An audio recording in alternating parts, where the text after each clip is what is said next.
Hi, it's Dr. Atkinson.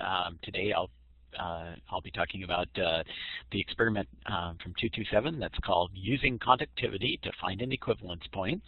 And so up top here we have a little illustration of what might go on in an experiment like this.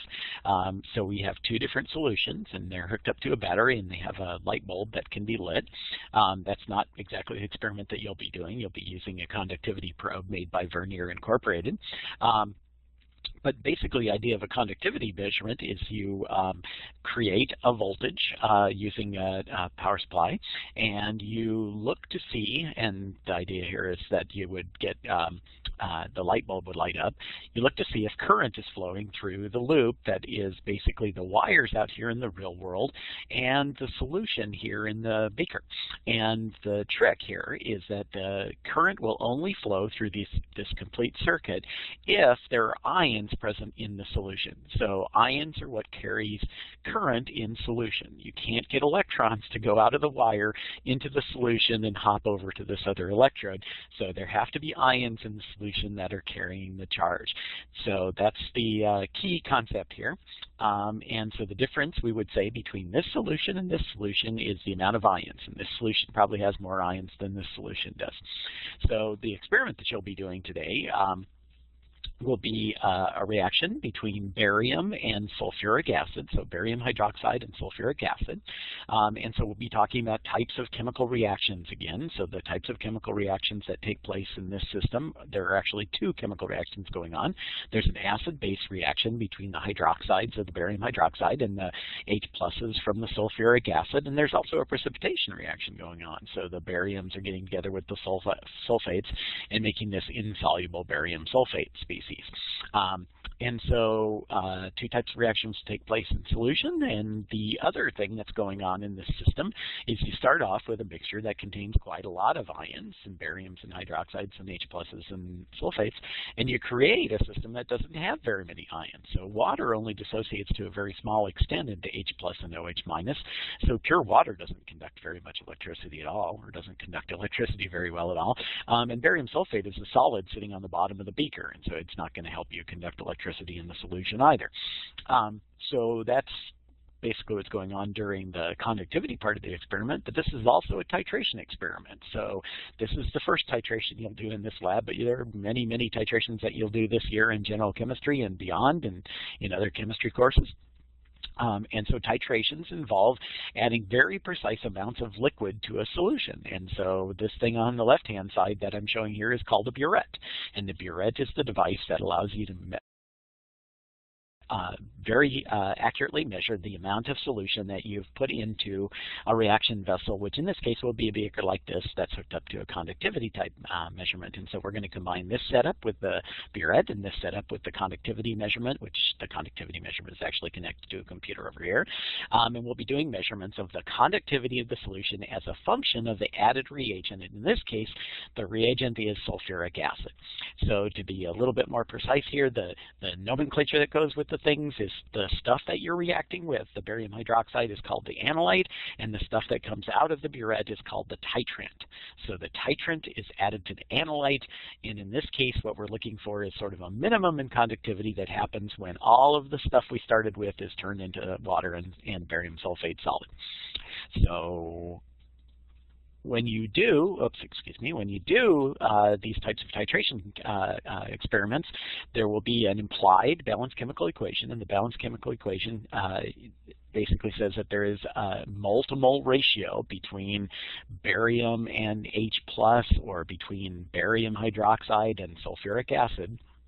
You'll have to figure out what that mole-to-mole ratio is before you do this experiment, and you will do a calculation that involves a known concentration of sulfuric acid and a measured volume of sulfuric acid delivered from this burette, and a known volume of barium hydroxide or barium hydroxide that you started with, and that will allow you to calculate the unknown molarity of barium hydroxide. Now, you have to be careful with these relationships because they basically are saying moles equals moles. The reason this works out is it's a molarity is a mole per liter, and the volume is measured in liter, and so multiplying the molarity times the volume gives you a number of moles. But these moles equals moles relationships are not always moles equals 1 mole. Sometimes it's moles equals 2 moles. So barium hydroxide might react with 2 moles of sulfuric acid, for instance. So you have to be a little bit careful about what these expressions mean. So they mean moles equals moles. And in this case, it might turn out that it actually is moles equals moles, and you can go directly to MV equals MV and do the calculation for the unknown molarity. It's a good idea to put tags on these things when you write these types of equations. So for instance, you might write molarity of barium sulfate or barium hydroxide times volume. Barium hydroxide equals molarity of H2SO4 times volume of H2SO4. Or in this case, we might write MV base equals MV acid or something like that. So on to the safety concerns. We're working with barium compounds again, and as we said last time, these are toxic compounds. Not a bad idea to wear gloves when you're working with these compounds. You'll also be working with sulfuric acid. That's the titrant in this case. It's, as we said a couple of times before, it's a strong acid. It's an oxidizing acid, which means it has even more tendency to dissolve things than a regular strong acid would. It's also interesting that sulfuric acid is a dehydrating agent. So one of the things that it likes to do is go into organic molecules and pull waters out of the structure. And so that gives it another way of destroying your skin. So very, very dangerous reagent. You always want to be really careful when you're working with sulfuric acid. You want to be careful when you're working with toxic compounds. And as we've said several times in the past, we will not put any of these toxic compounds, barium salts or things of that nature, down the sink. We'll always put them in waste jars as directed by your TA in the lab. So the procedure, I have a couple of hints here for doing titrations. One of the best hints I can give you is practice working with the burette a little bit before it really counts, before you have to get good experimental results. And so the procedure that's described in the lab manual has you filling up the burette beyond the top of the burette, beyond the 0 at the very top of the burette, and draining a little bit out. While you're draining a little bit out, you can be sort of practicing a couple of things that you're going to need to do later on in the titration. So one of the things that you're going to need to be able to do is deliver 1 drop at a time. And so they recommend using this type of strategy here, where you kind of reach around the burette and use the stopcock with your right hand or left hand, whichever is easiest for you to use. And so what you'll be able to do when you practice a little bit is turn this stopcock. And when you turn the stopcock from vertical to horizontal, you're turning it from open to close. So you'll be able to turn the stopcock from the closed position to the open position, from the horizontal position to the vertical position, well enough that you can get 1 drop to come out of the bottom of this burette at a time. And when you can allow 1 drop to come out, you can regulate volumes to about 0.1 milliliters. So that's a really nice small volume to be able to deliver. So practice a little bit, be able to get 1 drop at a time. What you're actually going to be using is 2 drops, but if you can get 1 drop, you can get 2 drops. And then when you get the liquid in the burette down to below the 0 and you can actually start reading things, then you can practice reading the burette. And so keep in mind, you've probably seen this before in their high school chemistry classes, there is a meniscus that's formed when liquid is sitting inside of a small glass tube like this. The meniscus points downward, and you are allowed to read either the bottom of the meniscus or the top of the meniscus. Most people find it easier to read the bottom of the meniscus. It's a good idea to hold a white card or tape a white card behind the burette so that you can clearly see the demarcations on the edge of the burette.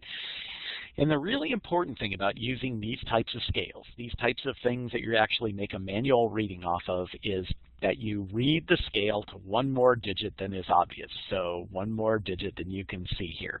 So let's say, for example, that this measurement here was labeled 1.0 and this measurement down here was labeled 2.0. So 1.0 and 2.0. And 1.0 has marks beyond the 1. So 1.0, 1.1, 1.2, 1.3.